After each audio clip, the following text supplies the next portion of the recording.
اللہ کریم نے قرآن پاک کے اس حصے میں حاسدین کے حسد سے بچنے کا ذکر فرمایا۔ ویسے بھی یہ دونوں صورتیں، چاہے صورت والناس ہو چاہے صورت فلق ہو، یہ دونوں صورتیں جادو کی حفاظت کے لیے بھی ہیں، جنات کی حفاظت کے لیے بھی ہیں، اور نظر بد سے، حاسدین کے حسد سے بچنے کے لیے بھی یہ دونوں صورتیں ہیں۔ اللہ کریم نے ارشاد فرمایا وَمِن شَرِّ حَاسِدٍ إِذَا حَسَدَ، اور حاسدین کے شر سے جب وہ حسد کرنے لگے۔ یعنی مفہوم اس کا یہ ہے، اے اللہ ہمیں حاسدین کے حسد سے بچا، محفوظ رکھ جب وہ حسد کریں۔ حاسدین جب حسد کریں تو ان کے حسد سے ہمیں محفوظ فرما، ان کے حاسدین کے حسد سے ہمیں بچا، ان کے حاسدین کے حسد سے ہمیں پناہ عطا فرما۔ سامعین محترم، حدیث پاک کے اندر ہے، سیاستہ کی حدیث، رسول اللہ صلی اللہ علیہ وسلم نے فرمایا کہ حسد نیکیوں کو اس طرح کھا جاتا ہے جیسے آگ لکڑی کو۔ لفظوں پر غور کریں، یہ حسد ایک بہت بڑا برا عمل ہے۔ حسد نیکیوں کو اس طرح کھا جاتا ہے جیسے آگ لکڑی کو، اور صدقہ خطاؤں کو اس طرح ختم کر دیتا ہے جیسے پانی آگ کو۔ آگے حضور نے فرمایا کہ نماز نور ہے اور روزہ گناہوں سے بچنے کے لیے ڈھال ہے۔ تو حضور کے اس فرمان سے کہ حسد نیکیوں کو کھا جاتا ہے، آپ جو نیکی کریں نیکیوں کو حسد کھا جاتا ہے۔ حسد سے نیکیاں نہیں رہتی، ختم ہو جاتی ہیں۔ حسد نیکیوں کو اس طرح کھا جاتا ہے جیسے آگ لکڑی کو۔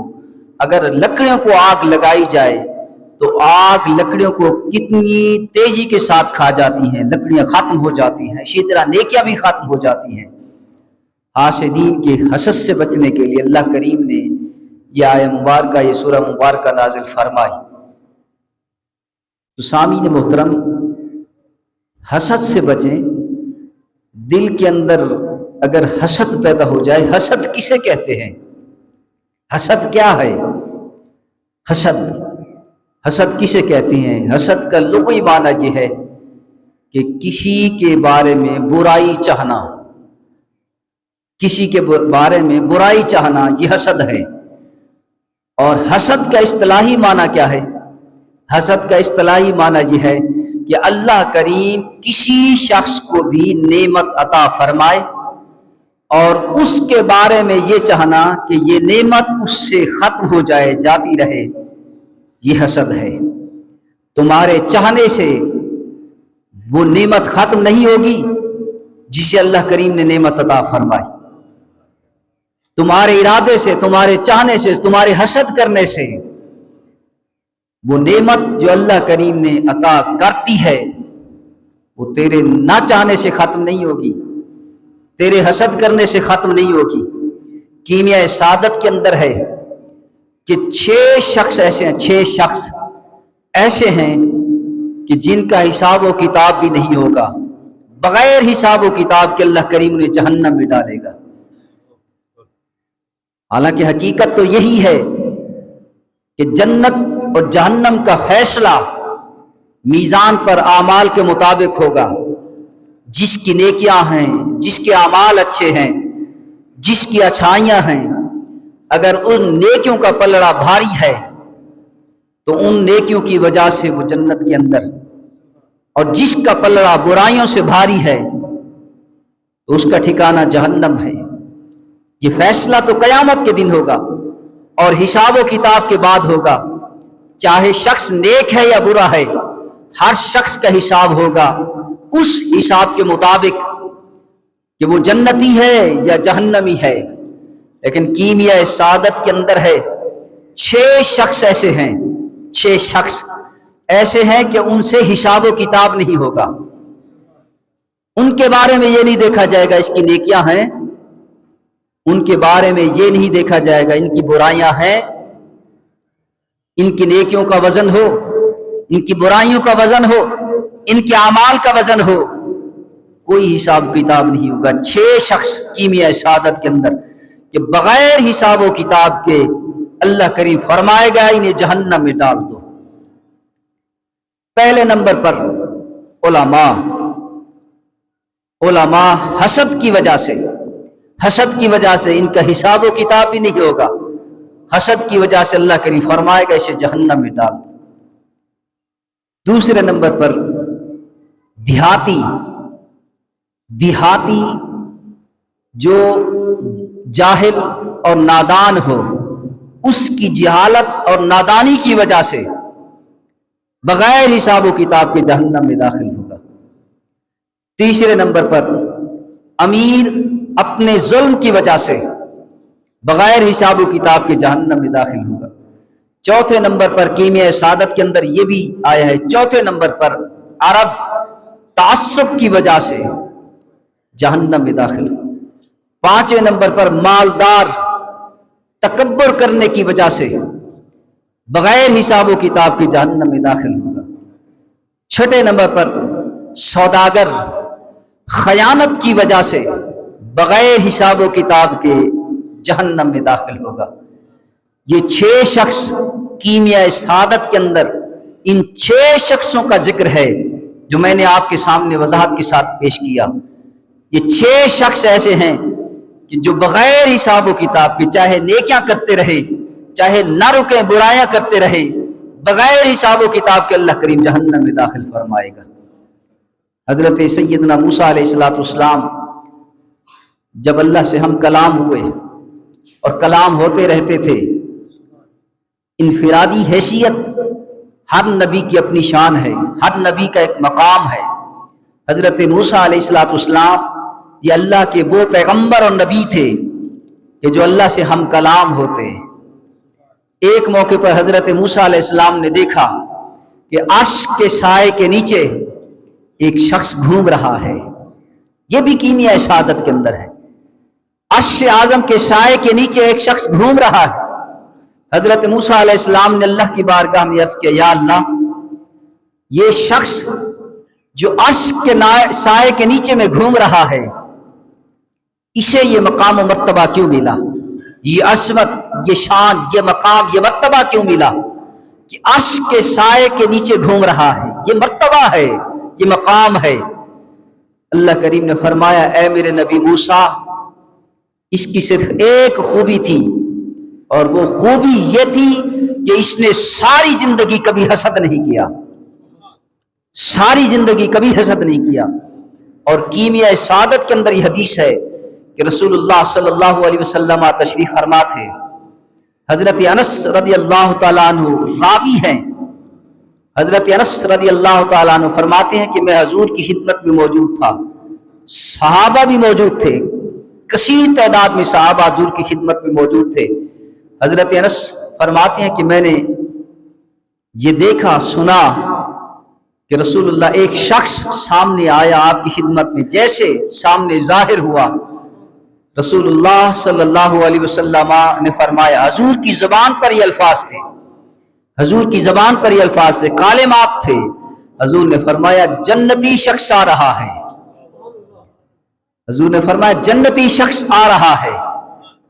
اور وہ شخص آیا، بیٹھا، حضور کی خدمت میں بیٹھا رہا، جتنی دیر بیٹھا گفتگو شنید ہوئی حضور کی، وہ تعلیمات لیتا رہا، گفتگو سنتا رہا، چلا گیا۔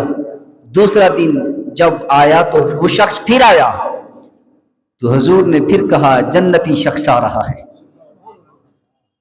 صحابہ نوٹ کرتے رہے، خاص طور پر حضرت عبداللہ بن عمر بن عاص، باقی صحابہ بھی نوٹ کرتے رہے کہ یارو اس کے اندر کون سی خوبی ہے، یہ کون سا عمل کرتا ہے کہ جس کے بارے میں رسول اللہ صلی اللہ علیہ وآلہ وسلم خود فرما رہے ہیں جنتی شخص آ رہا ہے۔ دوسرے دن بھی آیا، پھر چلا گیا، تیسرا دن پھر آیا، حضور نے پھر کہا جنتی شخص آ رہا ہے۔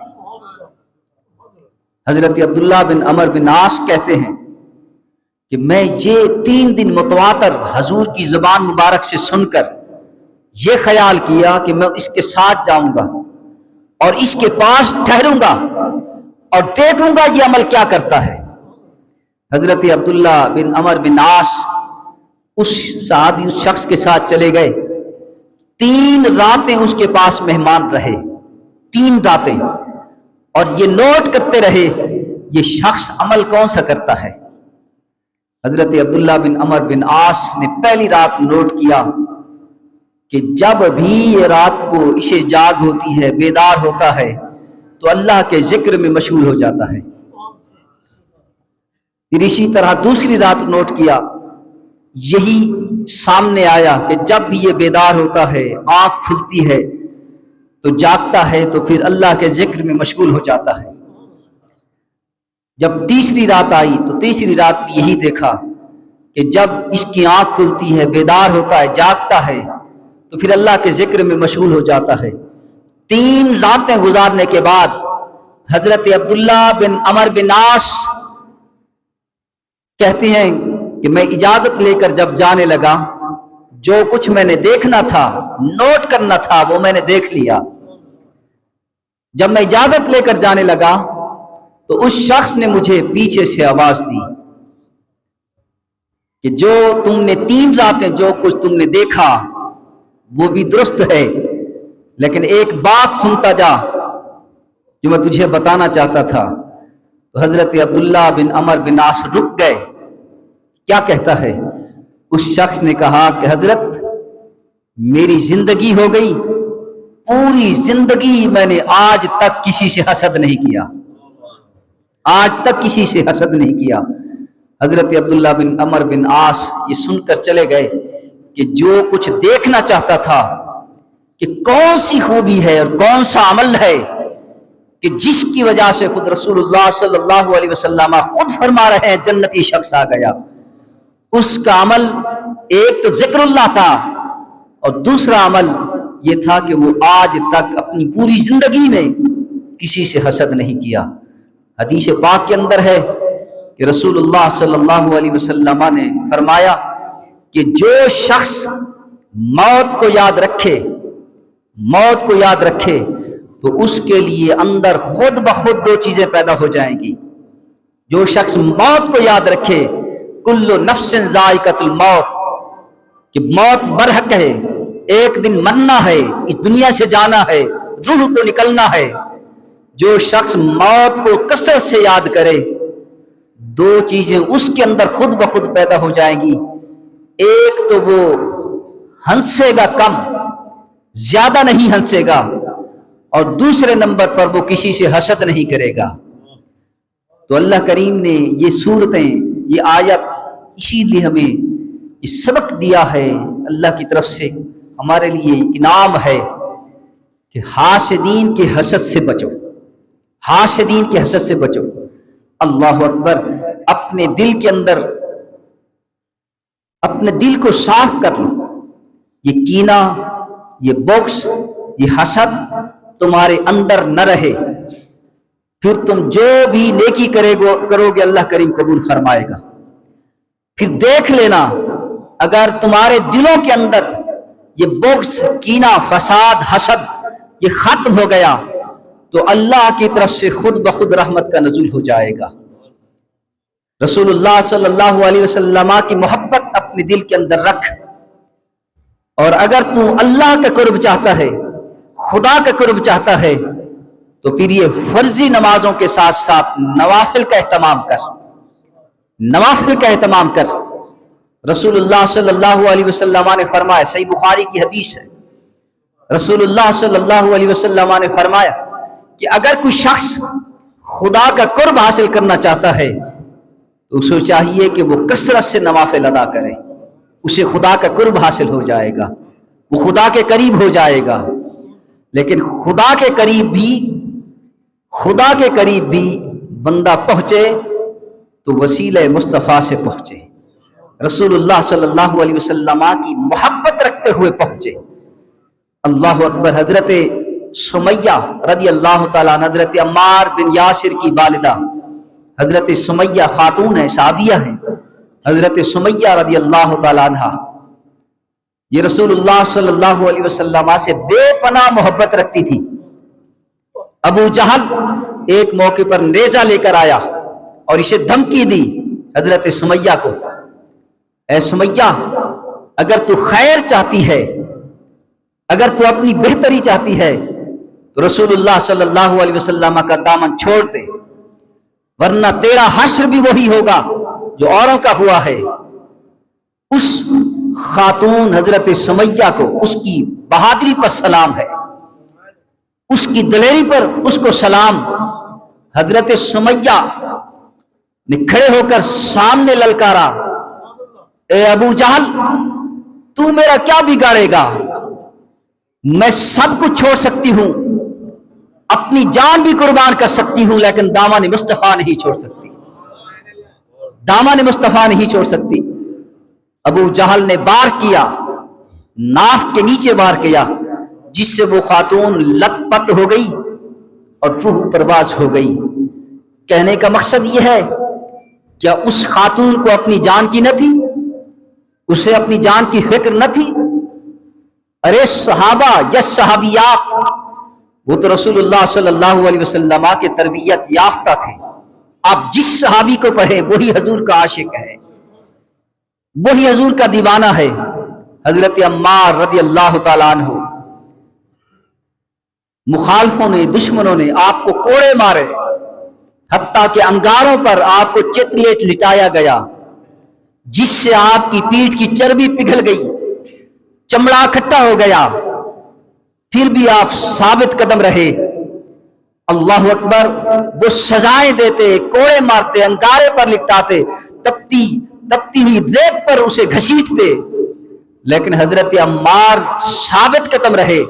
ان کی زبان پر یہی عہد عہد عہد کے جملے تھے، یہی لفظ تھا۔ اللہ اکبر۔ حضرت عمار کو جتنی تکلیفیں ملی برداشت کرتے رہے۔ اتفاق سے رسول اللہ صلی اللہ علیہ وسلم کا وہاں سے گزر ہوا تو حضرت عمار نے حضرت رسول اللہ صلی اللہ علیہ وسلم کو دیکھ کر حضور کو پکارا، یا رسول اللہ، یا رسول اللہ۔